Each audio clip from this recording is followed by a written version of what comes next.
Alright, lads, welcome to the live stream. My name is PG, and today we are going to be having a discussion about several different kinds of topics. We have a lot of news to go over today.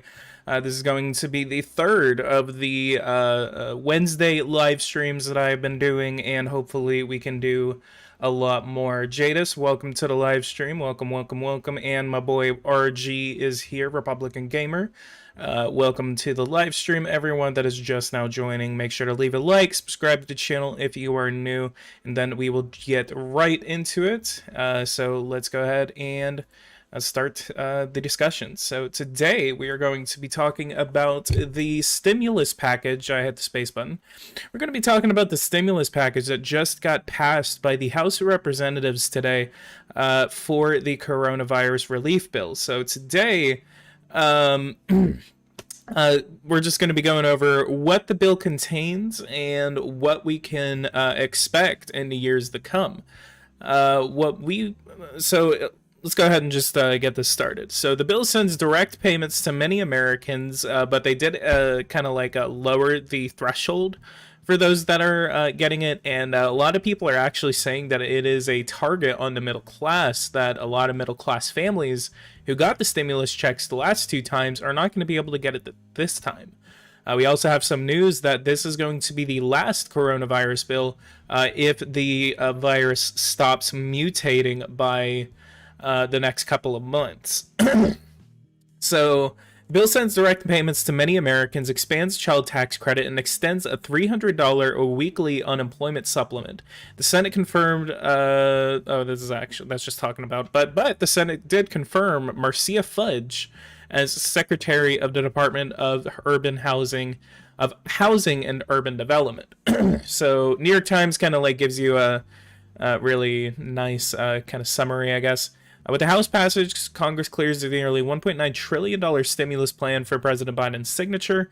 And then HUD Secretary, with the House passage, Congress clears nearly $1.9 trillion for the American people. They say the American people, but we really need to look at what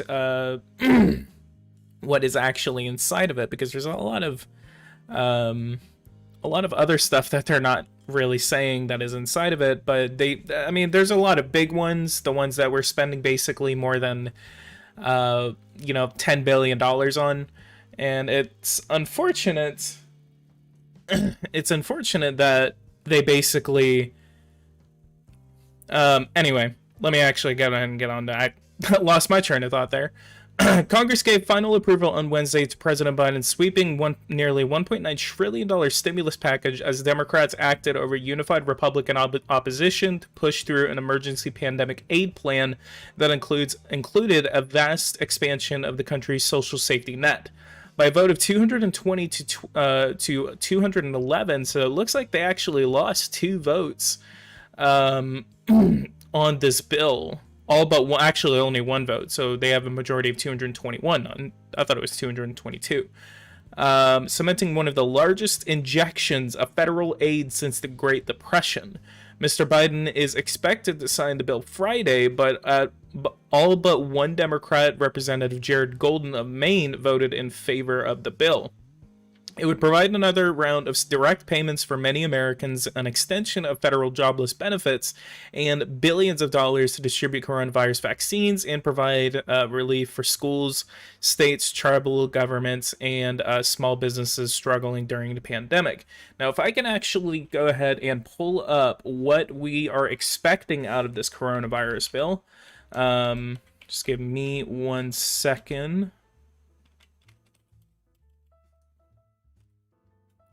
Because I want to get like it doesn't look like they're showing me exactly the amount of money that they're injecting into this bill. So let me go ahead and get this up.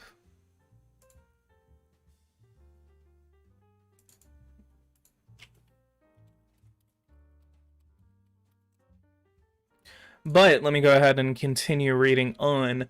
It says the vote was a culmination of a swift push by Mr. Biden, Democrats newly in control of both chambers of Congress and the White House, to address the toll of the pandemic and begin putting in place their broader economic agenda. It includes a set of measures that is estimated to slash poverty by a third this year and potentially cut child poverty in half, including expansions of the tax credits, food aid, and rental and mortgage assistance. With the stroke of a pen, President Biden is going to lift millions and millions of children out of poverty in this country.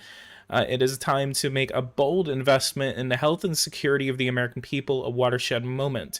While Republicans argue the plan, whose final cost is estimated at $1.856 trillion, $1,856,000,000,000.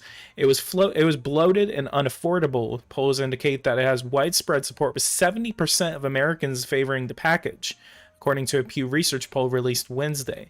House Democrats have abandoned any pretense of unity, said Representative Kevin McCarthy, who is the minority leader of the Republican Party in the House of Representatives. This isn't a rescue plan. It isn't a relief plan.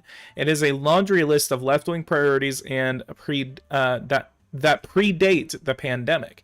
Now, that's actually what I did want to have a little bit of discussion about. Is that, yes, I believe that in some can argue that this plan was basically, I would say, a laundry list. And do you guys think that it is okay for Democrats to kind of like push a lot of these bills that they know wouldn't pass on their own into something that the American people desperately need? Because Republicans do not deny that that the American people do not need a stimulus plan. They do not need this relief that is so desperately needed. I mean, a lot of people could say that this is very desperately needed. But then at the same time, do you think that it's okay for Democrats to basically push for these bills that, again, would not pass on their own, and that they basically promised in the election? And I don't really remember whether this happened back in 2008 after the Democrats, back in 2008, 2009, whenever Democrats got near super majorities in the House and Senate, and then they had the presidency, and they pushed through a lot of things without consulting the Republicans. Beach Day, good afternoon. I would have thought it wouldn't pass. And then I think Marcia Fudge. Oh, okay, so it's Marcia. I'll have to confirm that.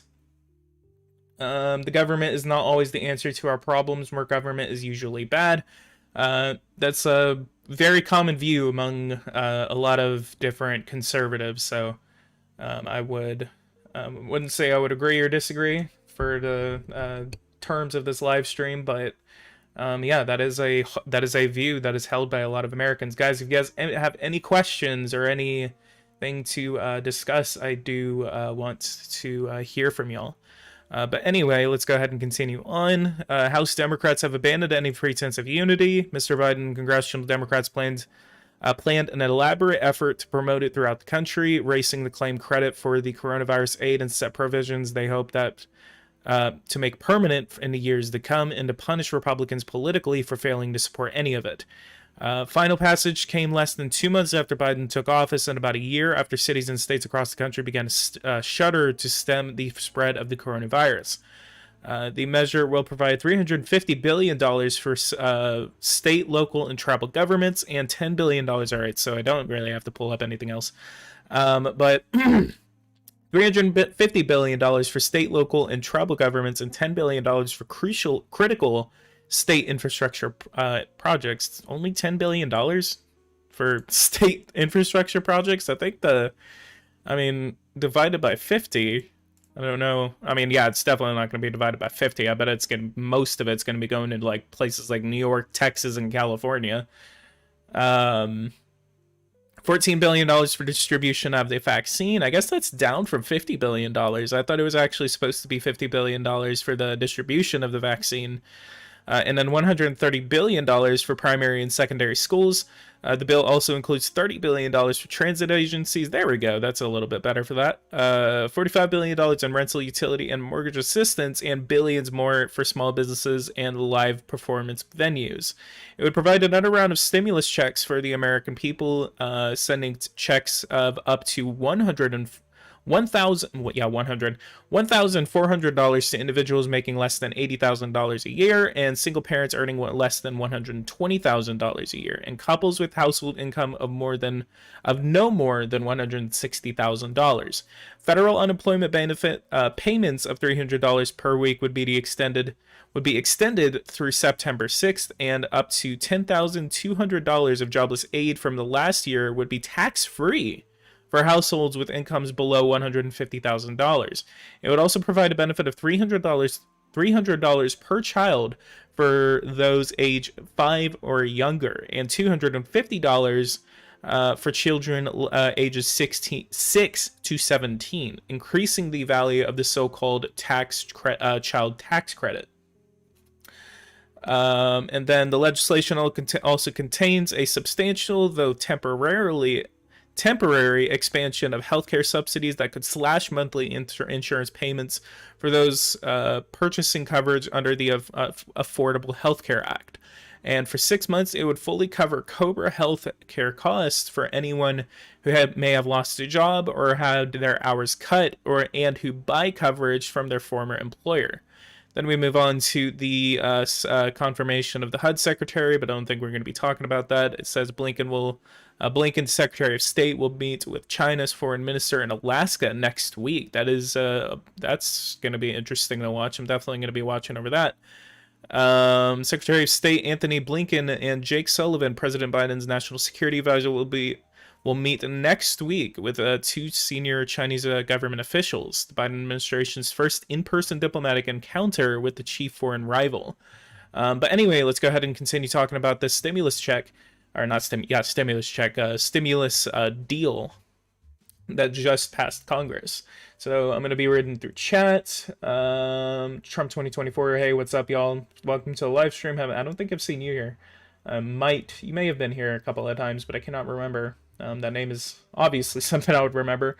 Our strategy, we have too much Keynesian economics. Look at our annual deficits and national debt. We're going to be talking about that soon. We need to balance our books, cut the waste. I honestly would agree with that. We definitely do need to balance our books, because you're going to be looking at this federal deficit that we have. According to the U.S. debt clock, our U.S. federal deficit. Ooh. Oh, man, makes my chest hurt just looking at it. $3.2 trillion is our federal budget deficit right now. We're only making $3.4 trillion in federal tax revenue for the federal government. And the federal government is spending $6.6 trillion right now. Absolutely phenomenal that a government, any government, not just the United States, but any government can have a deficit of $3.2 trillion, and it's about to go up. That's going to be nearly $5 trillion. Is that going to be $5 trillion? That's around. It's going to be around $5 trillion, our federal deficit, if we put this into effect, which I'm not saying that I'm against it, nor am I for it. This is... I mean, at least for right now, in the political environment that we're in, the American people don't have that much of a say whenever it comes to what's happening on Capitol Hill. And that's what really sucks, is that a lot of people don't have a say. And at the same time, there was a lot of people before this coronavirus came in that basically didn't want to be involved. They didn't want to, they didn't care. And it's only until now that people are realizing how important these political issues are becoming, because everyone is involved now, because everyone's paycheck is involved. And I think I've heard that argument before from a lot of conservatives, is that like the only time that a lot of Republicans want to get involved and is whenever their paycheck is involved. So now that a lot of people are being affected by this coronavirus pandemic, it's making a lot of people involved, which on one hand is really good, but then on the other hand, it's very unfortunate. Right now, our U.S. federal debt to GDP ratio, we have $28 trillion of national debt right now. And that is 129.78% of our GDP. Our GDP is only $21.6 trillion. So, and I mean, that again, that is set to go up. We're probably looking at, after this coronavirus package is all said and done, and then it's all implemented, and we've spent the money that we've requested, then we're looking at about in between 130 to 140% of the national GDP.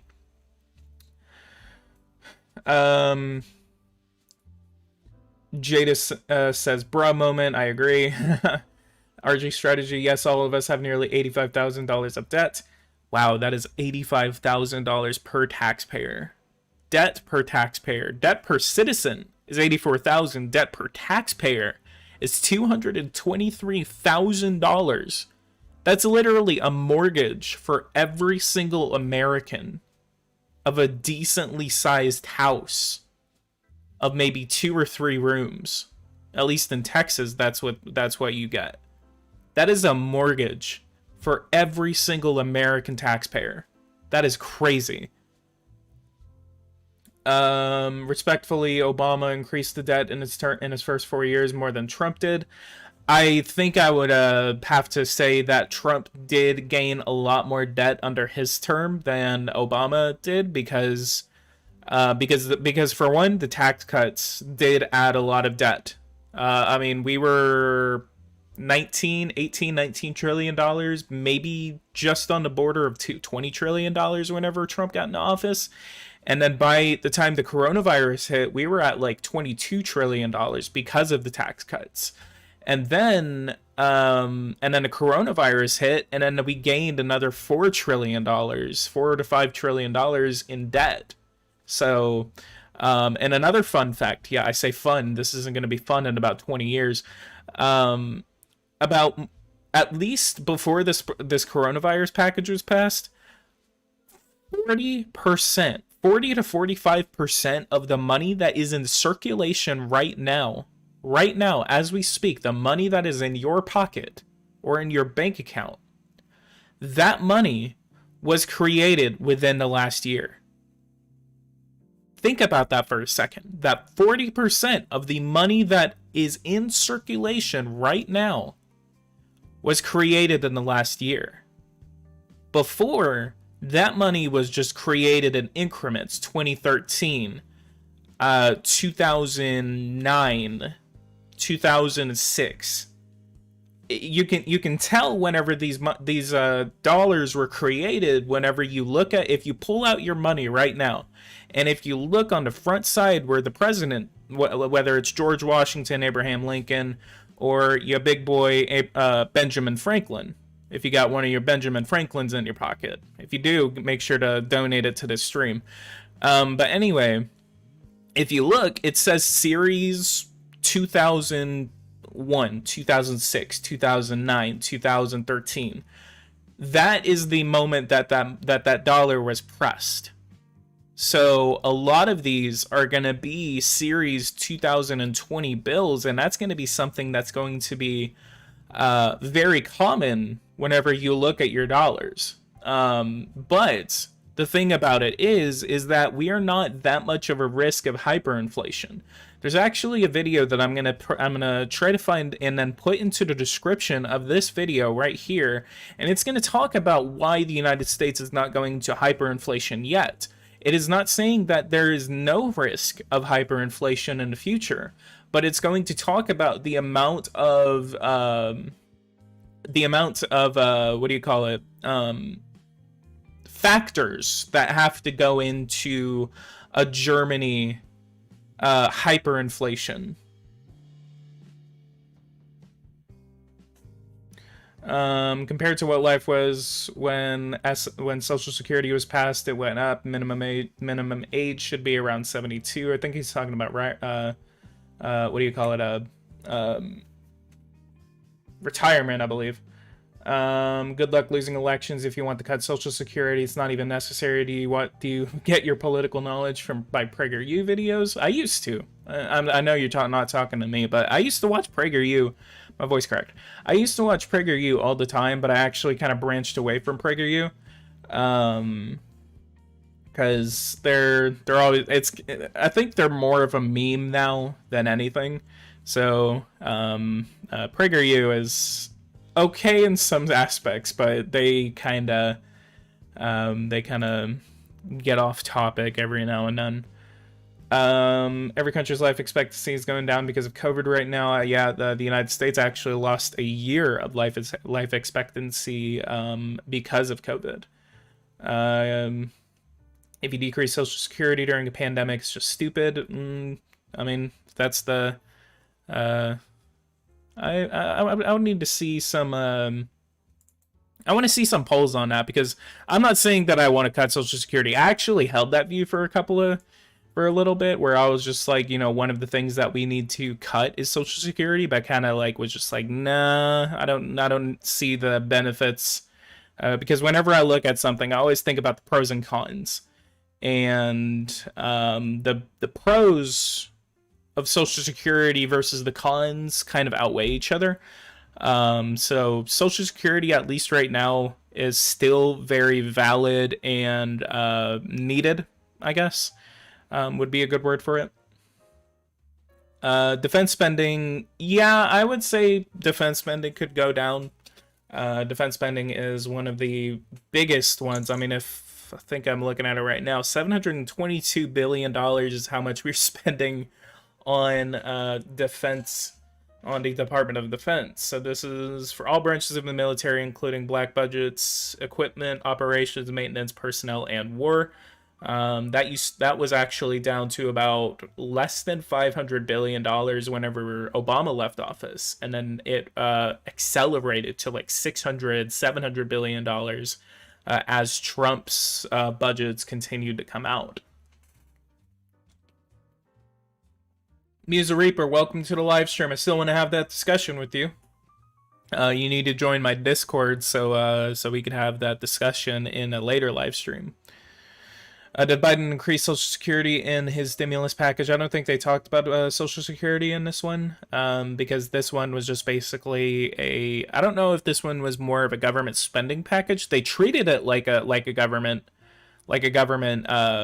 budget, but with this one, I don't think they really touched Social Security, and not that I know of, because if we actually look, you actually see that, yeah, because it doesn't, in this one, it doesn't talk about it, because if Social Security was included, they definitely wouldn't be talking about it. Defense spending should go up to $1 trillion. That's a little much. That's a little much, I wouldn't say $1 trillion, I mean, what the heck are we going to spend $1 trillion on our military for? What's your opinion of Joe Biden's presidency as of right now? I think it's a little too early to tell. If you want to talk about just kind of like what he's talked about, basically my only complaints is he wants to talk about unity, and what he's doing right now, that's not really going to push for that much unity. That's only going to make things a little bit worse, because if you got elected to be, the mediator between the two parties, I mean, you were in the Senate for 47 years. So if you want to talk about unity, then why are you just basically ignoring what the other party is saying and then not working with them? Which I know they have been working with them, but I don't know. If you're... It just really felt like that Biden basically was trying to say anything that would get him at least one more vote from the Trump camp.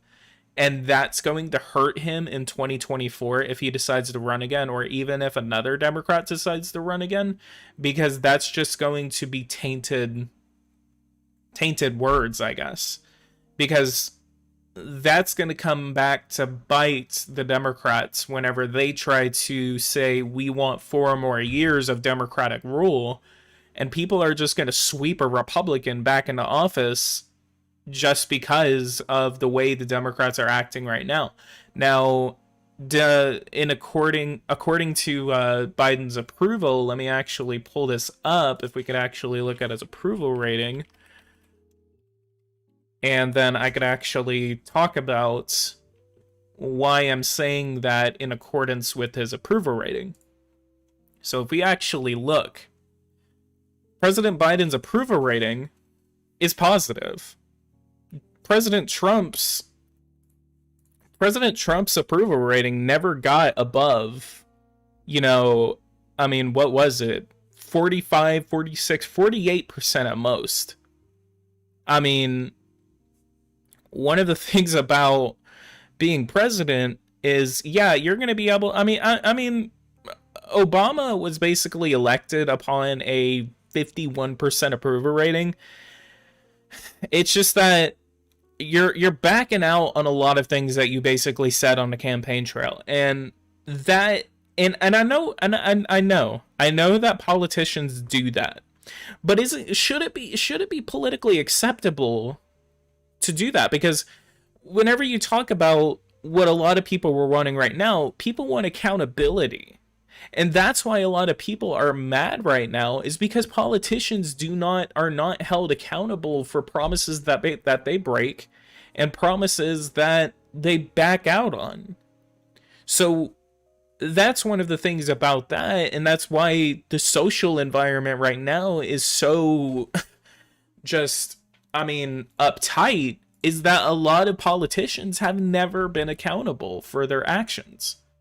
So whenever it comes to 2024, President Biden is possibly going to be hurt if he tries to run for election again, because people are going to think about the critical months that he got into office on. President Obama got elected during a financial crisis. That's to be said. But President Biden is inheriting one of the worst economic crises in a century. So it is absolutely needed that you need to bring the whole country together. You don't need to just be doing party line politics anymore. That is not what we need, in my opinion. We need to have someone, whether it's a politician or it's an outsider billionaire, we need someone that can bring us together. And whenever I said outsider billionaire, I was just basically kind of talking about Trump, but I wasn't really saying Trump because, in my opinion, I don't think Trump was that unifying. Trump was not that unifying whenever it came to a lot of this. And I believe in some aspects, he did make some things worse. So it's a mixed bag whenever it comes to that man. I like his policies, but his personality just got on my nerves, honestly. But my point is that we need someone that can bring us together. We need someone, FDR was able to bring us all together during the worst economic crisis in the history of the United States at that time. And this is the worst economic crisis in the history of the United States for our time.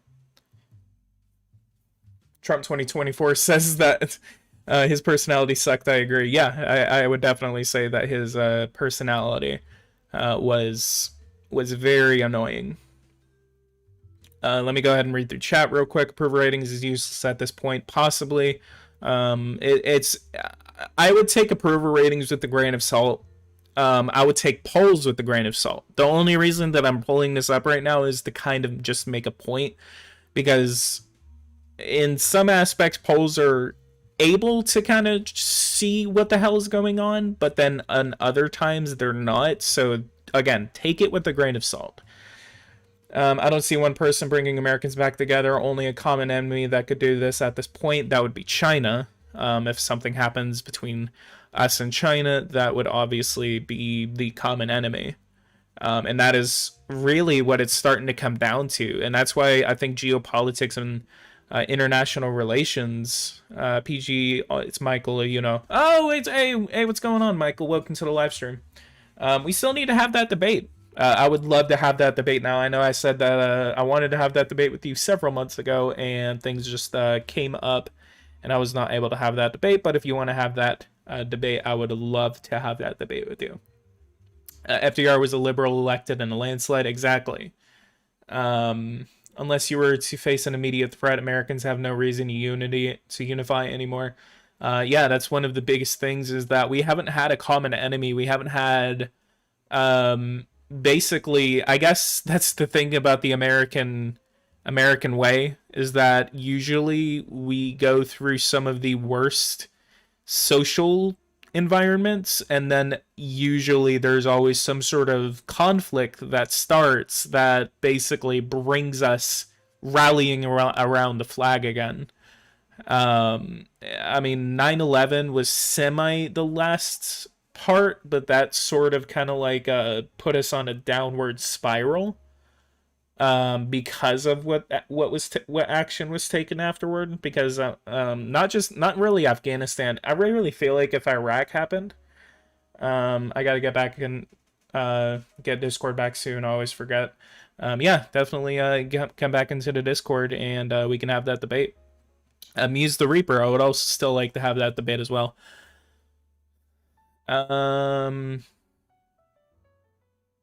Democrats were never hyperpartisan. They always compromise. I don't know why that was hidden. That was weird. FDR was stopped in certain areas because conservative Republicans and conservative Democrats blocked some of his ideas, especially after 1932, 1934, I think. Those were... No, 34... 30... After 36, like, there were Republican majorities in the House. So that was one of the biggest things about that, that kind of stopped him from doing that, especially some of the court packing scandals. That was very controversial on his part. Unfortunately, you ruined your credibility with the war. Yeah, I would definitely kind of agree with that. Compromising with the left means giving up everything for exchange for token of being bipartisan. See, the thing about that is that it's kind of like the boomers who basically kind of like get set in their ways, and you know, you always kind of like have that defense for your grandmother or your grandfather or something like that for things that they say or do.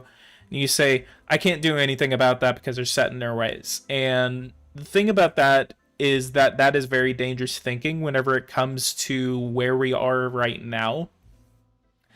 Because whenever you're talking about like, you know, you want unity, both sides don't want to fight each other. I love that anti-Marjorie Green ad. Yeah, I thought that was funny. But anyway, the thing about that is that both sides don't want to argue anymore. But the thing about it is, and I would agree with what Kudini, I think that's how you say your name. I would agree with what he says, that both sides are hyperpartisan. That's why you two see it that way. Yeah, that's exactly the point that I was going to come to, is that Albert, I would definitely kind of disagree, because if you're saying that either side is not hyper-partisan, I don't know what you're looking at, because my point kind of gets proven by you saying the GOP is far worse. You're saying that's kind of like if I were to say, well, you know, if I was sitting here, you know, talking crap about the Democrats this entire time, saying Democrats are this, Democrats are that.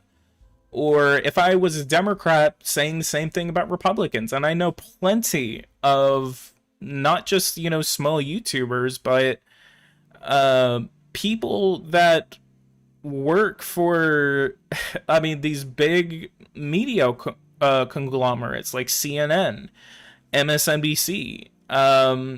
I mean, I know I'm talking about journalism, but then, Democrats. We have uncompromising Democrats like Alexandria Ocasio-Cortez, Ilhan Omar. I mean, Nancy Pelosi is actually starting to become like that because she really wants to make her base in San Francisco happy. Nancy Pelosi comes from an exclusively San Francisco district. And she has to be hyperpartisan, or else she's going to get thrown out of office by her base because San Francisco, I mean, San Francisco. I don't even have to say anything. AOC does not have any leverage. Yeah, I know, because she's in a very small caucus, but I'm talking about Nancy Pelosi right here. And I'm not saying that Nancy Pelosi is like the evil witch in a room or something like that. I'm basically saying that because of where she is from and the constituents that she has to make happy, she has to be hyperpartisan, or else she's going to lose her seat to someone that is going to be way more hyperpartisan than she already is. And the Republicans are not that great whenever it comes to that either, because the Republicans are basically, they're basically embracing Trumpism and nationalism and a lot of these other things that Trump basically supported, and they're becoming the Trump's party. And I'm not saying the Trump's party like he's going to be like the head of it, but his policies are basically going to be behind the Republican Party, because the Republican Party, ever since Reagan and Bush got out of office, they've been at a loss of what the hell they were supposed to do. They didn't know what their policies were supposed to be. Their policies are basically from the 90s and somewhat 80s, and they never were able to kind of modernize their policy. And Trump was basically the golden horse in the room that came out and said, hey, these policies are going to work, and I'm going to, basically push myself into office. And people supported that. The American people supported that. And then now that Trump is out of office, we're looking at polls that basically say 70, 80, even 90% of Republicans support Trumpist policies, and that they want policies, according to Trump, to continue on into the future. So, and my point about this is that to say that either side is not hyperpartisan right now, that is a lie, and I don't know what you're looking at, because yes, the Republicans are very hyperpartisan right now because of Trump, but Democrats are having an increasing number of their base that support progressive ideals, support things like higher minimum wage. And we're gonna start talking about minimum wage in a second, because that's one of the things about this video that we're gonna be talking about. Higher minimum wage, which I wouldn't say higher minimum wage is a progressive thing, but there's a lot of other progressive ideals. I mean, whenever I'm talking about, my point is that there are a lot of people in the Democratic Party right now that are having these bases come up with more progressive people.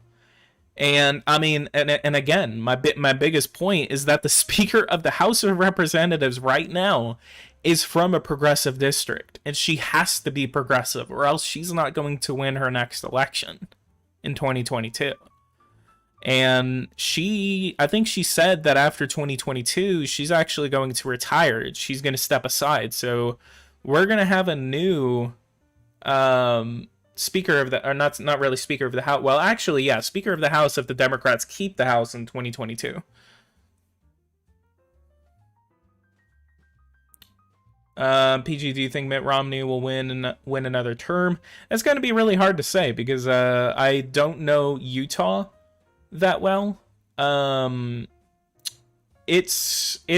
think it's gonna, like, Idaho and Utah are gonna be really interesting come 2022, because well, I wouldn't say. I think Mitt Romney's up in 2024.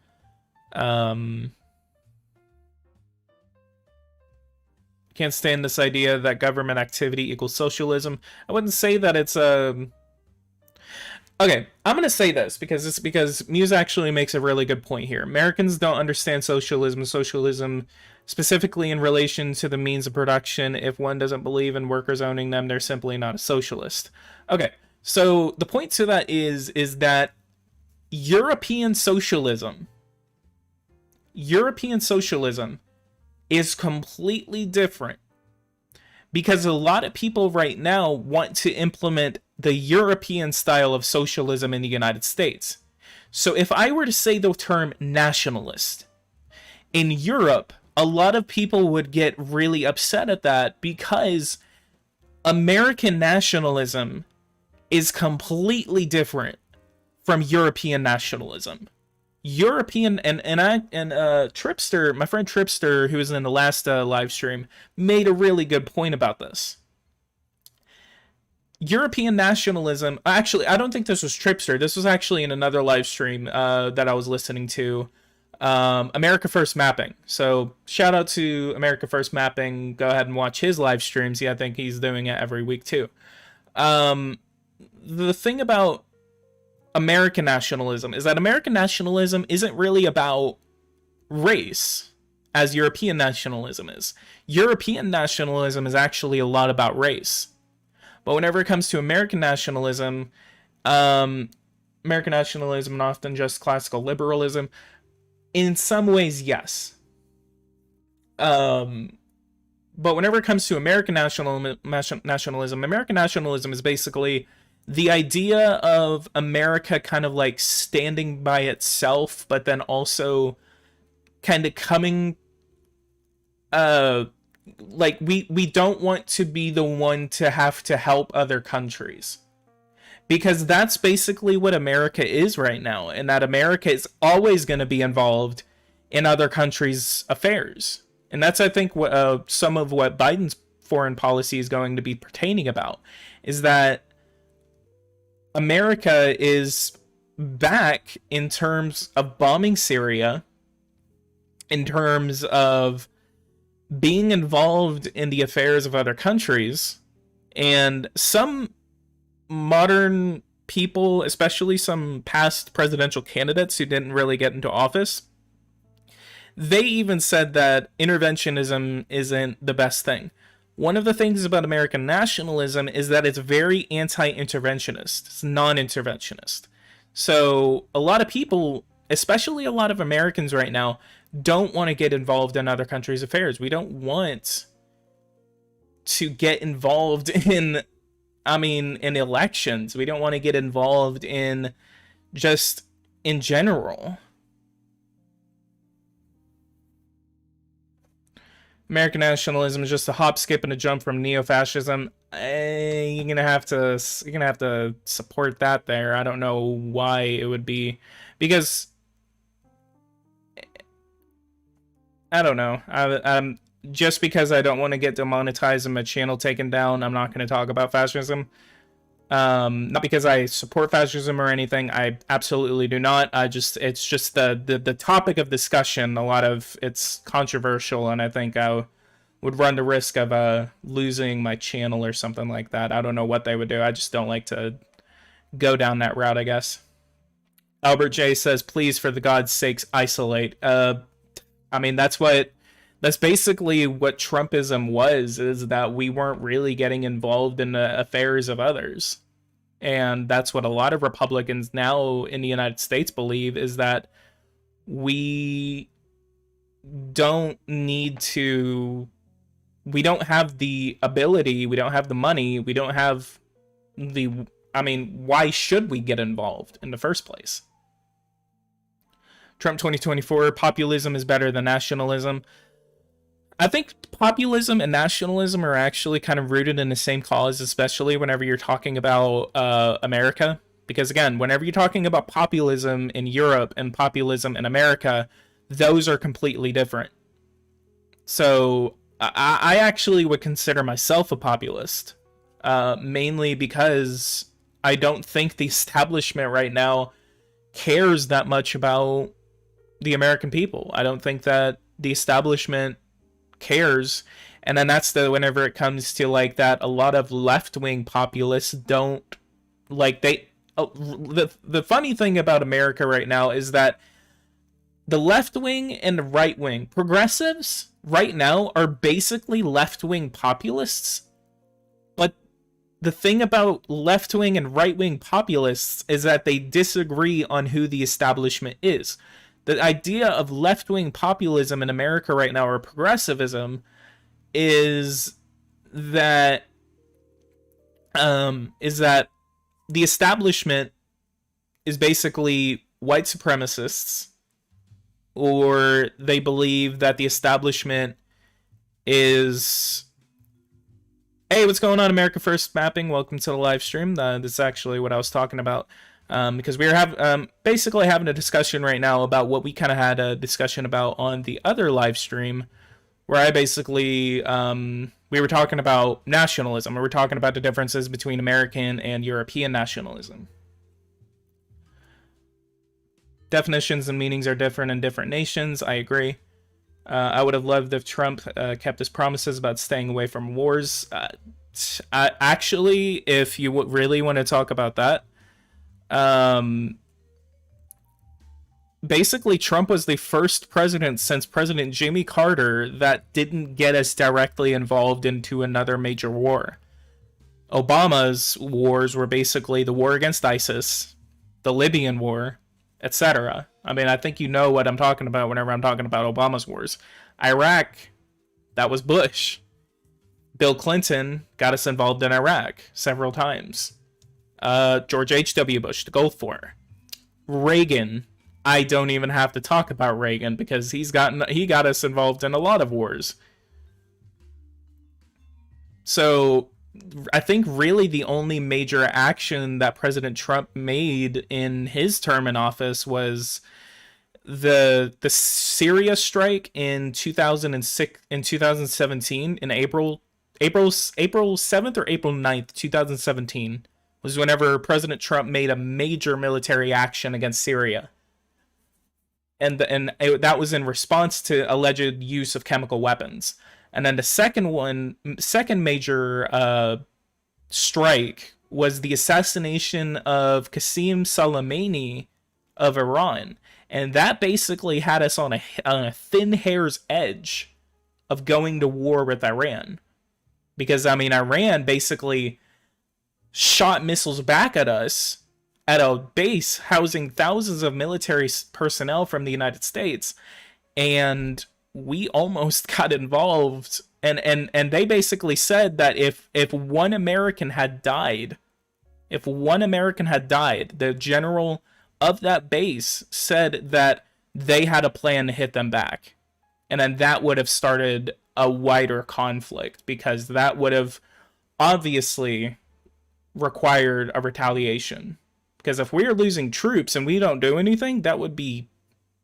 Oh, man, I think Trump would have lost by a wider margin if that had happened. Okay, we get... Yeah, okay, we get it. Trump is your dad. Yeah, Trump is my dad. I was in the White House for 4 years. I'm not even trying to take a side right now. I'm basically just talking about the conflicts of, and because I'm not really taking a side. I'm not really saying like, aha, like Trump like didn't get us involved in a war. I'm basically just going over the facts, because I mean, in reality, we didn't get involved in a wider conflict. And I was just pointing it out because I like history and all that, so that's why I'm pointing it out.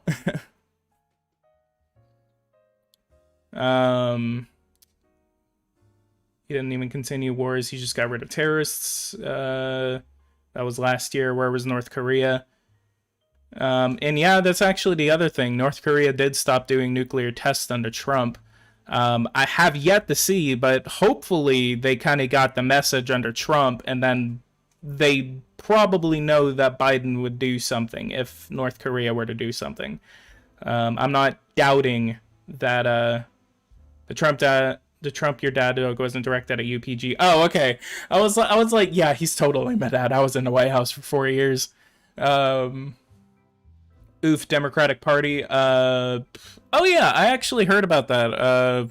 We could actually talk about what happened in Nevada. And the thing about Nevada, I saw a thing about Nevada on a video yesterday with Red Eagle Politics. I take what he says with a grain of salt. Personally, I like Red Eagle Politics, but I think he's a little too to the right for my taste sometimes.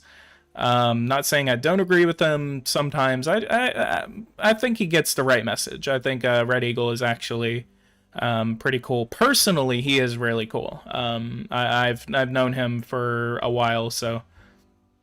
But he did say that basically the Harry Reid establishment is somewhat gone, and then with Nevada, they basically said the entire board of Democrats of the Nevada Democratic Party resigned.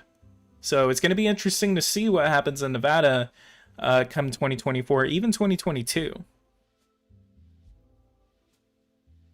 LTE's based, huh? LTE and Red Eagle, in my opinion, they just need to figure out how to, I guess, be a little more moderate whenever it comes to their predictions. I'm thinking about making a whole video about, like the problem with election prediction, and I would probably be talking about them in length. No, they're now the most left-wing state party in the country, the Nevada Democratic Party. I think. See, that's the thing. That one clip that Red Eagle cited, I don't know how many years ago that was, but I think that was a while. Because he basically showed the clip of they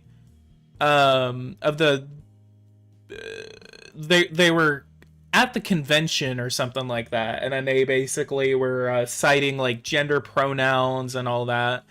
And what do you guys? I'm gonna talk about this before we go on to minimum wage, and then minimum wage is going to be the last thing, since I've been talking about all of this at length. So I need to go ahead and move on to the next topic. But what are you guys' thoughts about gender pronouns? Do you think that gender pronouns are okay? Like, would you personally address someone by that, or what are your thoughts on that? Just I'm gonna say this: be respectful. Like, yeah, I'm basically just talking about like the term they. Like, if someone were to say like, "Hey, can you just refer to me as they?" What do you think? What do you think about that? But we're going to go ahead and pull up the next topic, and we're going to be talking about the discussion of the minimum wage. Because the minimum wage was a big thing about this coronavirus package. And with a 50-50 split Senate, Democrats were not able to lose a single vote. And I like how you're looking at this. Hawaii Senate votes to legalize marijuana and raise the minimum wage is actually a part of our minimum wage discussion. So let's go ahead and pull this up right here. And we're going to be looking at the senators who voted against the $15 minimum wage represent 3/4 of the workers who would benefit from it. So, and I'm going to, since I did ask a question, I would do that, but the government should enforce it. I absolutely agree with you, America First. Basically, my feelings on it is that I think it's not the worst thing in the world if you have to address someone as they. Or yeah, you could just say their name. Basically, you could just address them by their name if you're unable to say that, or if it's just kind of a little confusing. At least at the school that I actually went to, and some of the people that I was talking to, I did find a couple of people who wanted to be addressed as they, so I somewhat got used to it. And that's, I guess that's where I kind of get my view that, I mean, they're not, there's nothing wrong with that being asked, at least in my opinion. On its face, arguments against raising minimum wage make sense until you realize that the extra income workers get most likely goes right back to the economy. Yep, that's basically the point of economics. I don't know if that's Keynesian or no, it's not Keynesian. It's basically the basic rule of economics.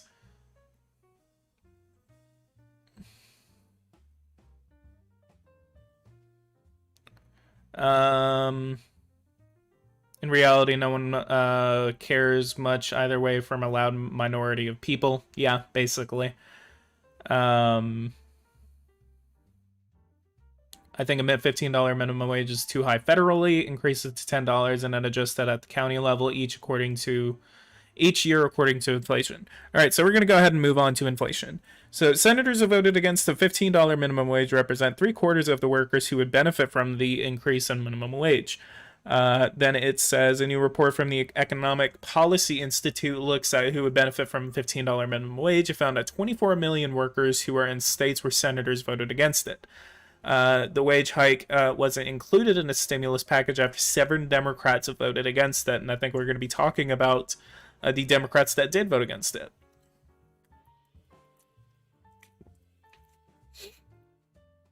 It says, of the 32 million workers who would receive a raise under a $15 minimum wage, 24 million are in states where senators voted against it, according to a new report from the left-leaning Economic Policy Institute, or EPI. That works out to 75% of all the workers who would benefit from a higher federal minimum. The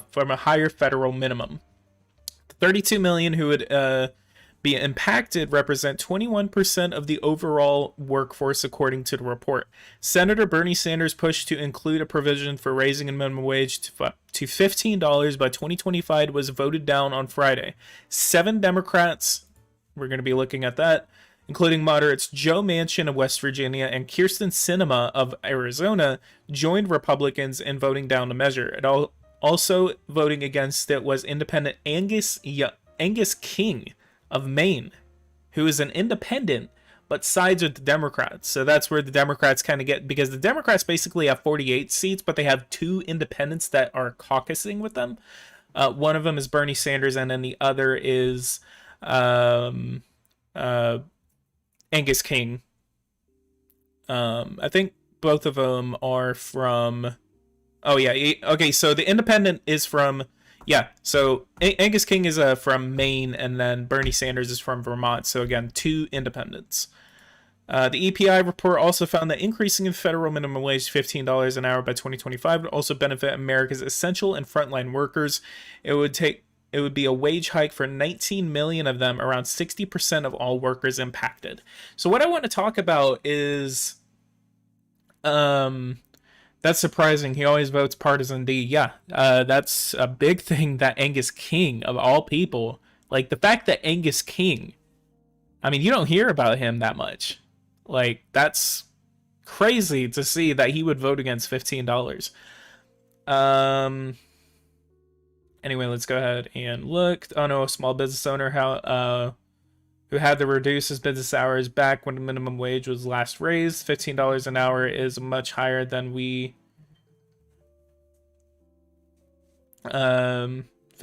an hour is much higher than we have ever had, inflation included. Read this article about the minimum wage and how it's already super high. So basically what I wanted to talk about is the thing about raising the minimum wage is that whenever you raise the minimum wage, whenever that happens, and especially that we have not raised the minimum wage, 2025 is too short of a time span. That is 4 years that we have as a federal government to raise the minimum wage from $7.25 to $15. That is a $7 increase. About $6.75 increase. from where we're at right now. $6.75. That's not that much. What can you get with $6.75? You can get maybe a burger at McDonald's. You can barely you're maybe $1.15 short of getting a Big Mac at McDonald's. If we're talking about the Big Mac index. I mean, you can probably get the burger itself, but you can't get the combo. So whenever you're talking about that, $6.75. Why are we making that big of a deal over $6.75? The thing about it is that whenever you're pumping that much money into the economy, for one, yes, we do have to deal with inflation, but that we're not worried about inflation right now. What we're really worried about, and we had this discussion on America First Mapping. Please go ahead and subscribe to him if you have not. He does have these really cool live streams every week. So do definitely subscribe to America First Mapping so you can see more live streams just like this, but with a different person. But we had this discussion with America First that basically whenever you increase the minimum wage, you're not really worrying about inflation. At least where we're at right now, inflation is not going to be the problem. The problem is, and actually I don't think this was America First, this was a Ben Mapping, Red, White, and Ben was, I think, the one that said this. He basically said that whenever you raise the minimum wage, it's not the people that are working that you have to worry about. It's the people that don't work and that want to get a job or lose their job. Whenever they lose their job, whether it's related to that, because obviously there's going to be layoffs because of the minimum wage hike. Or people are going to be losing their hours. That's one thing. But it's going to be much harder for people that are not working and that want to get a job to get that job because of the minimum wage increase. Because automatically, I believe, not until 2025, but if we're going to be increasing the minimum wage every year to $15 an hour by 2025, and this is going to be by December 31st, 2025. I think that would be the deadline that they would have to set for the minimum wage. That's one of the things that you have to worry about. And again, this is different in Europe. This is different in Europe, that a lot of people are not going to be able... Let me go ahead and get my thoughts together, because basically, and I mean, that's basically my point, is that it's going to be a lot harder for a lot of people who are not working. And America First also says that it will be harder for teens to get jobs. And that's the point of the minimum wage, because if you're working at a minimum wage job, you are signing a contract that you agree knowing that that is going to be your minimum wage. That you are going to be making that amount of money on that job. There is a discussion about people who are working, who are servers. That, I think, I mean, at least in Texas, the minimum wage for a server job is $3. That should be changed. I agree. Then maybe, because the thing about that is that they are being tipped, so they're going to be making a lot more money. I know a couple of people who make less than minimum wage, and they basically get like a ton of money. They get hundreds of dollars every night, and they're on minimum wage, less than minimum wage even. If you're working a server job, they're always accounting for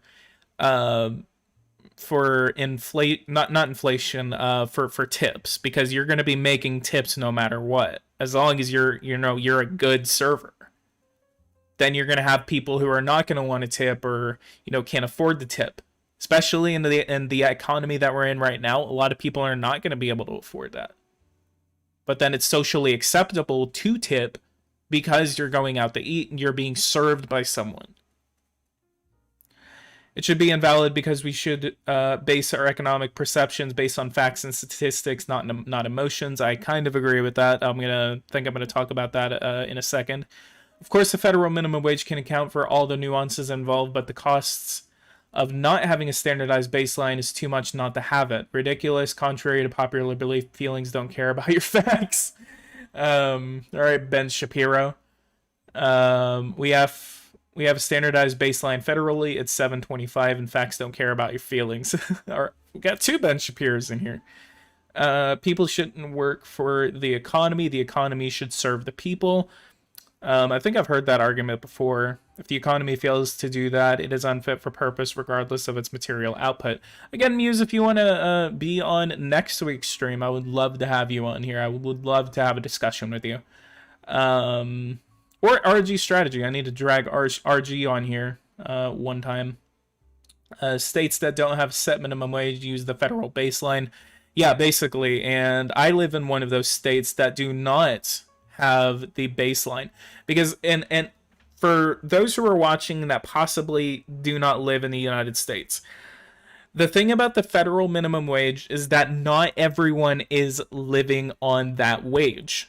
Because you're looking at it from one point of view. The lovely thing about the United States is that we have something called the 10th Amendment of the Constitution that basically allows states to do whatever they want. I live in the state of Texas, and Texas uses the federal baseline $7.25 as their minimum wage. I think they actually have maybe $1 higher. I think it's $8.50, $8.25, $8.50. If not, I really think that it's $7.25. The point of the federal minimum wage is that that is the lowest that you can pay an employee. No state can go below that unless, according to the Department of Labor, they are allowed to do that to people who are on a server basis. And I think that should change, honestly. I live in a state that uses the federal minimum wage as their minimum wage. Because if I have to explain it, it's Texas.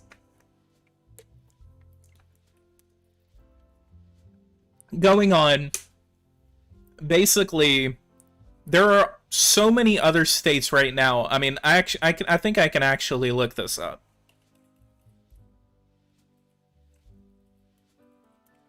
Because many different states, I think there's maybe a handful of states that do not have. Let me look. So I'm gonna pull this up right here. This is one website that I just found, and we're going to be looking at the minimum wage. What would you like to do? Oh, come on.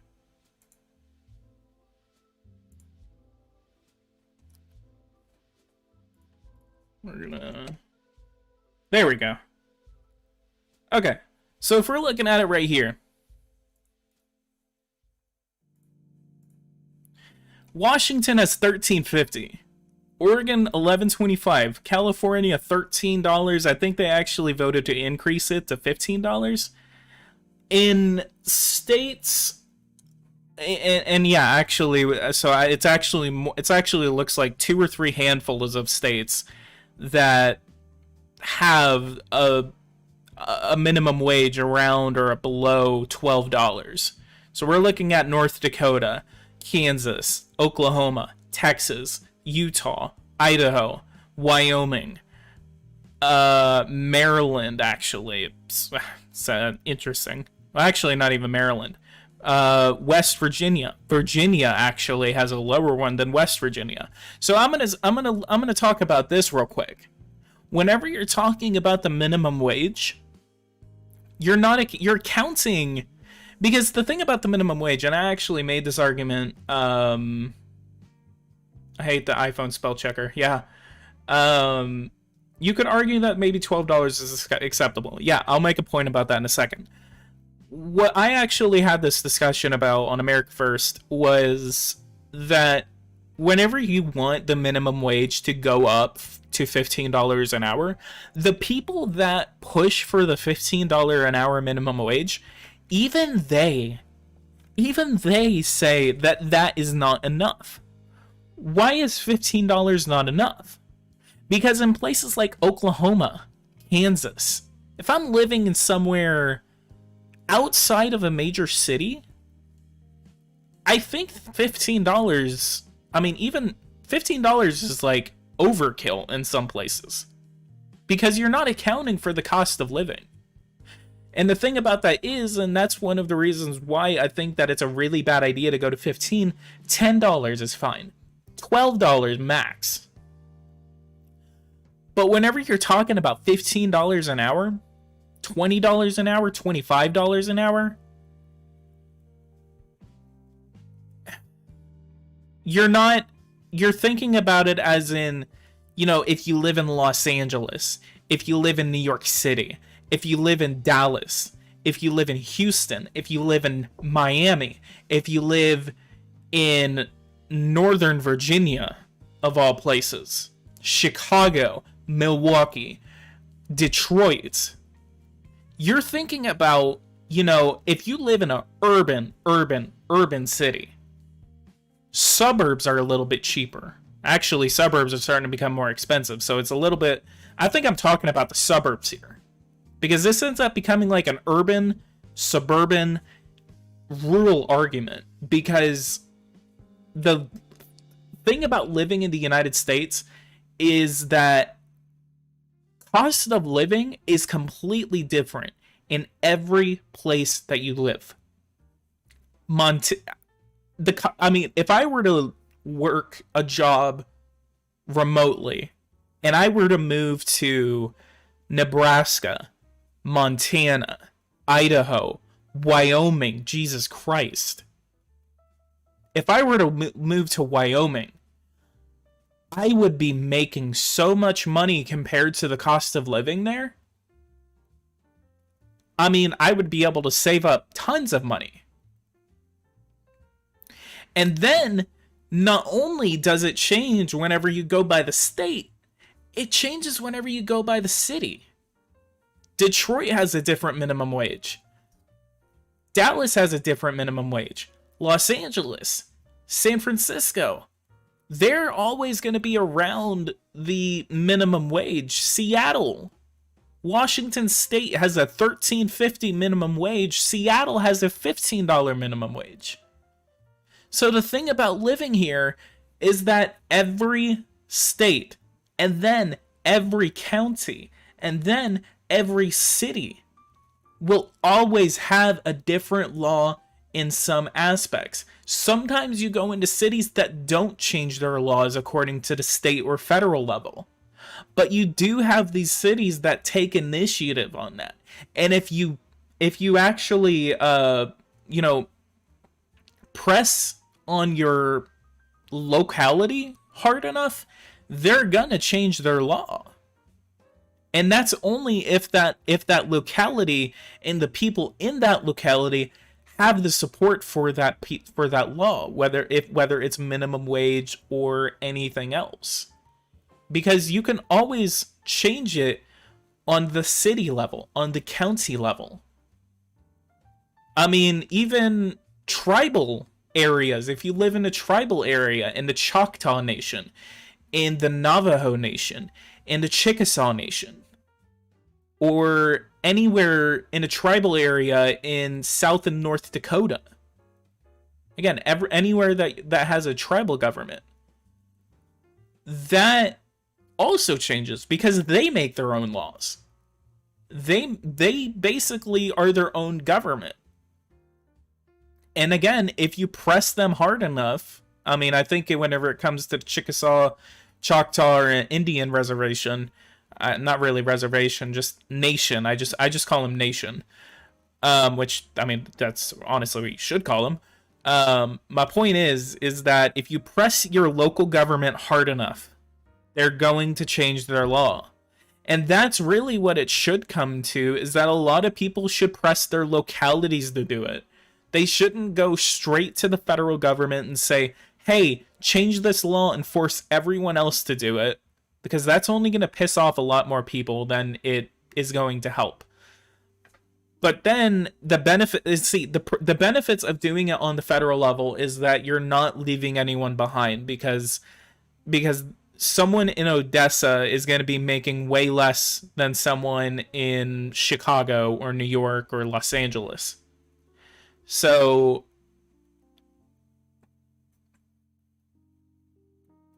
so I'm just reading chats. What is a nationwide issue? I mean, it just depends. If it concerns everyone in the United States like COVID is, that's a nationwide issue. A federal covered response would have been disastrous because of varied demographics, incomes, and attitudes from state to state. And that's what a lot of people sometimes, kind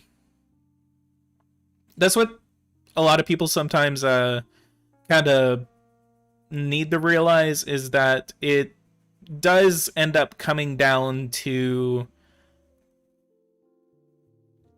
just localities, I guess. Guys, if you are watching this, go ahead and leave a like, subscribe to the channel if you are new. We actually had like a max of like 17 people on this live stream, and then now we're down to like 7. So I don't know. I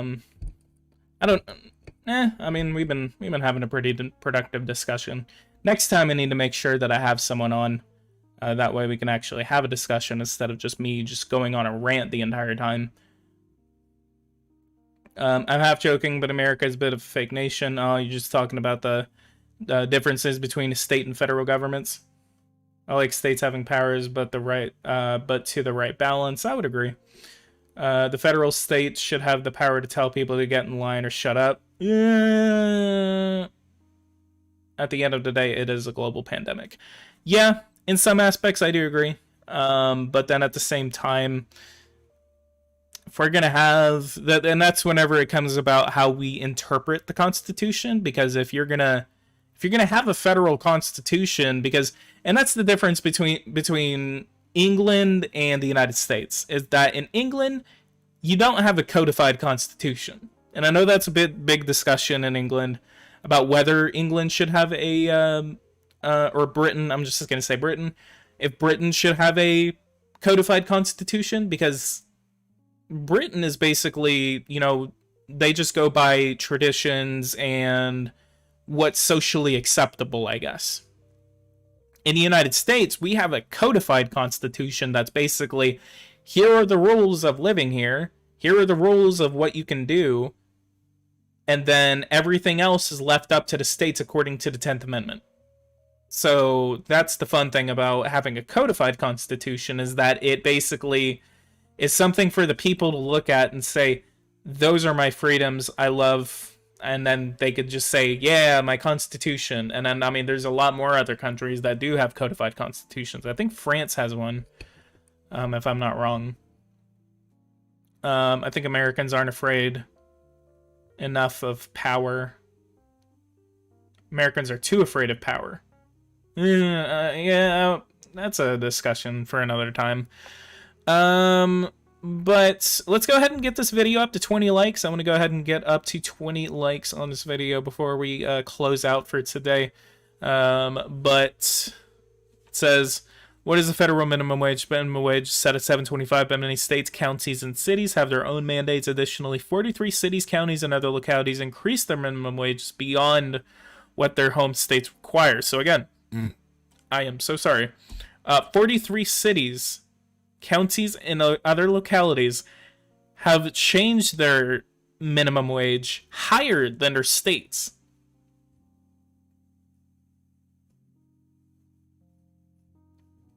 And actually, so we actually do see the tipped employees. So let's look. Texas, $7.25. So Texas is $7.25. States without minimum wage laws. There are 5 states with no minimum wage laws. In these states, workers must be paid at least the federal minimum wage of $7.25 an hour. These states are Alabama, Louisiana, Mississippi, South Carolina, and Tennessee. And then cities and counties with higher minimum wages, we have Flagstaff, $12. California seems to have the most, including Amadea, Belmont, Cupertino, Daly City, Cerrito. Los Angeles has $14.25. And then small employers, $13.25. So they do account for small employers, large and small employers. Chicago, $13 an hour, $14 effective January 1st, 2020. Minneapolis and St. Paul have higher minimum wages than the states. Albuquerque, Las Cruces, and Santa Fe have higher minimum wages. And then the county of Bernalillo has $9.20. New York City, Long Island, and Westchester have higher minimum wages than the states. Oregon has... is that the city of Oregon? Standard area, Portland Metro, and non-urban areas all have different minimum wages. So that's interesting. Seattle and Seattle-Tacoma have minimum wage, higher minimum wage. So hospitality and transportation employees for SeaTac are as $16.34.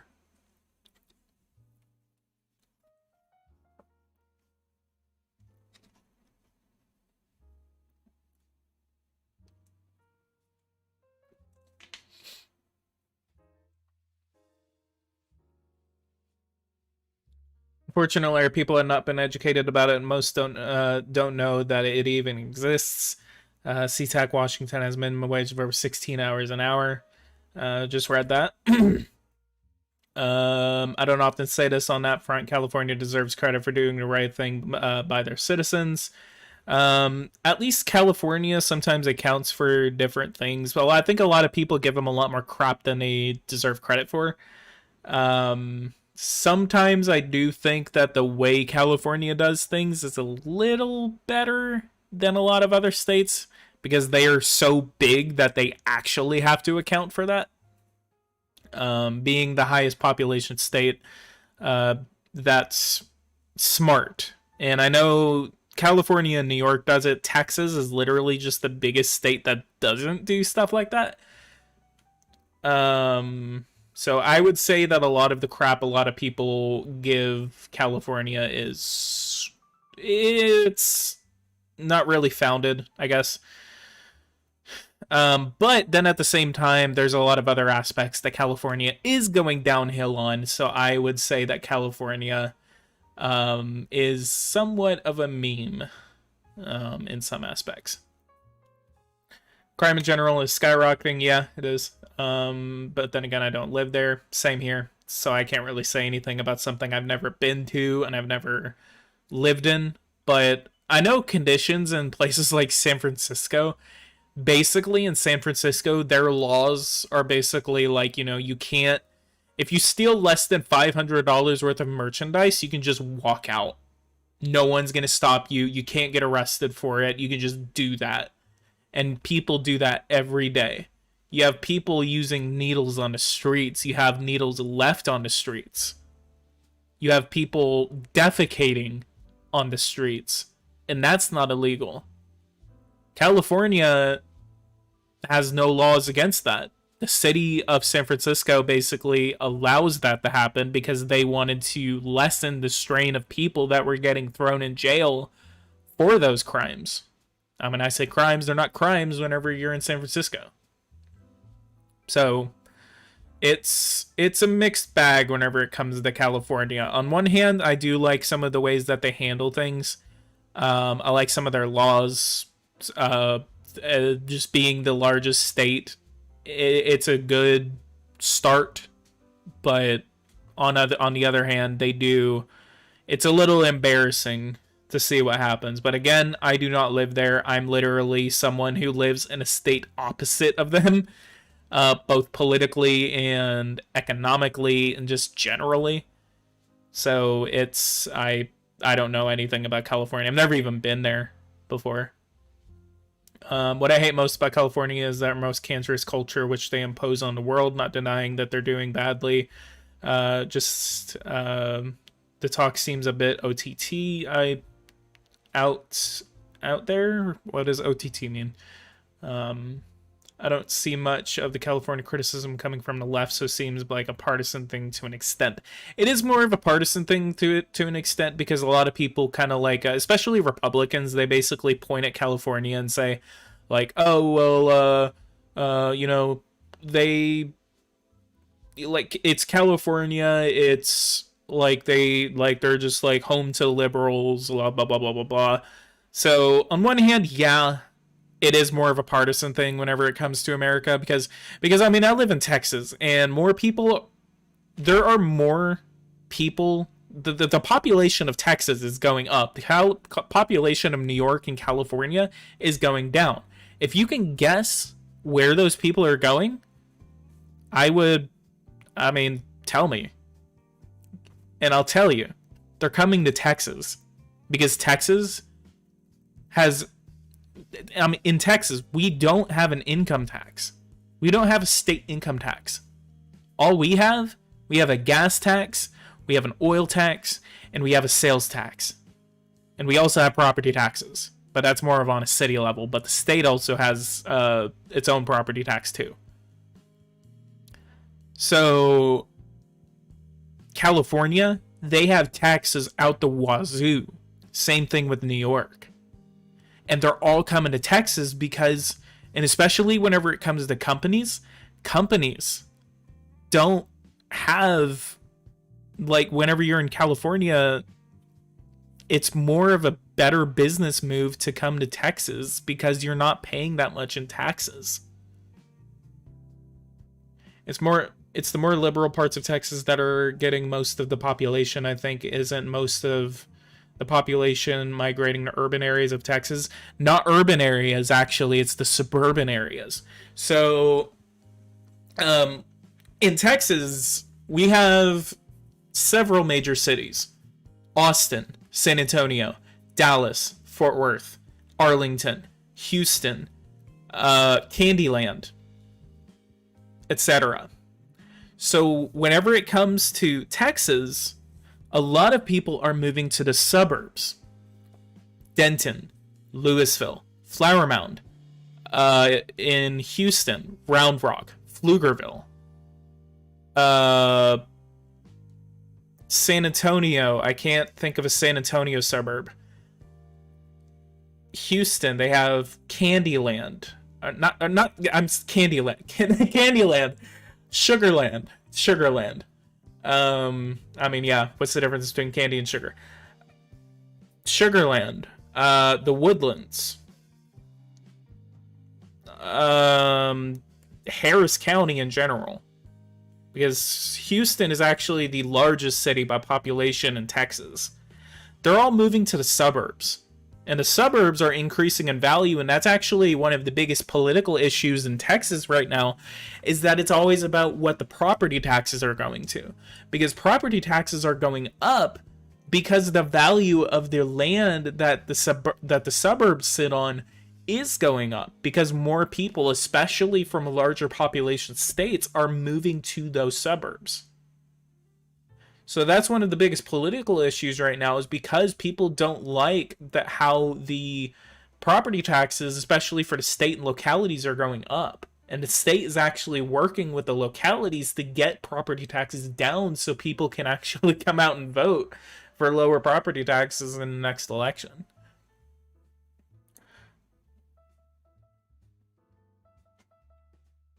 Why is it assumed that people moving somewhere is a good thing? Basically, the reason about that is, and this is whenever it's going to come to the Electoral College, and I know there's a lot of sentiment about the Electoral College, so I'll make it brief. And I've been streaming for an hour and a half, so I need to go ahead and wrap this up. This is going to be the last thing I'm going to talk about.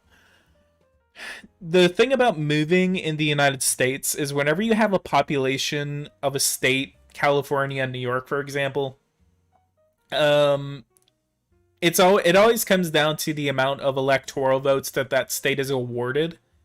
So in the United States, we have the Electoral College. The Electoral College is allocated by the population of the state. So the state, with California and New York, they're actually set to lose electoral votes come the 2024 election. California has 55 right now. I think they're set to have maybe 53. New York, I think, has 29. No, 29. They think maybe 30. Let me look up how many electoral votes they should have in the 2024 elections. So we have USA. Pulling up Yapmis real quick. So I think New York should have like 29, 30, something like that. They're going to have 27. Pennsylvania has 20 right now. They're going to have 19. And then California is still set to have 55 electoral votes. So I think they're capped at 55. It'd be interesting to see if they were to go up to like 56 or 60 or something like that. So the thing about it is that in Texas, we have 36 electoral votes right now. In 2024, we're going to have 41.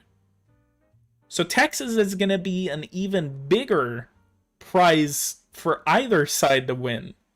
And if Democrats were to win, I mean, that would basically give them a landslide margin in a presidential election.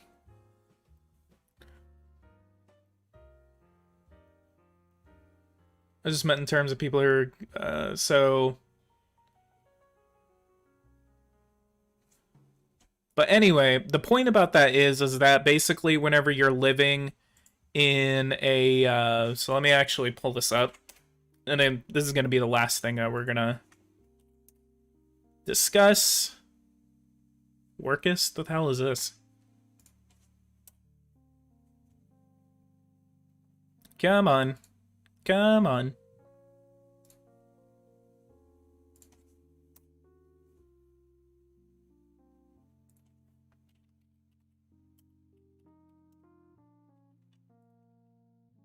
Yet another political map simulator. Yeah, totally. I don't know why it's taking a little bit to pull up.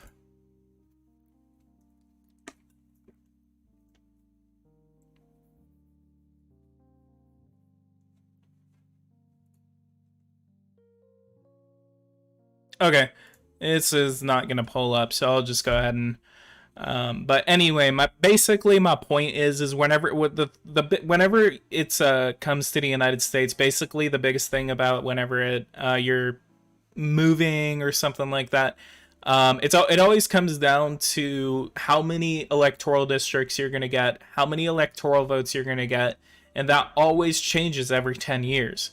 So that's whenever it comes to where, you know, if someone's moving from California to Texas or New York to Texas, you're always going to have people that just basically just comes down to like the amount or for the electoral districts, because whoever holds the party in those elections, like in 2020, they're going to be the ones that are drawing the maps on a state level. So anyway, I'm going to go ahead and wrap it up right here. Guys, if you guys like this video, go ahead and hit that like button, hit that subscribe button if you have not. I do want to do these live streams every week. If you have not joined the Discord, go ahead and join us there. If you want to join me next week for a discussion, Muse, I still want to have that discussion with you. But if you want to join me next week, go ahead and just join the Discord and then get into a discussion with me. And then we can do something next week. So again, leave a like, subscribe to the channel if you are new. If you guys want to see more, just hit that bell notification icon so you don't miss any videos or streams or memes that I do post on my channel. And I'll see you guys in the next one. Thank you guys so much for watching, and take care.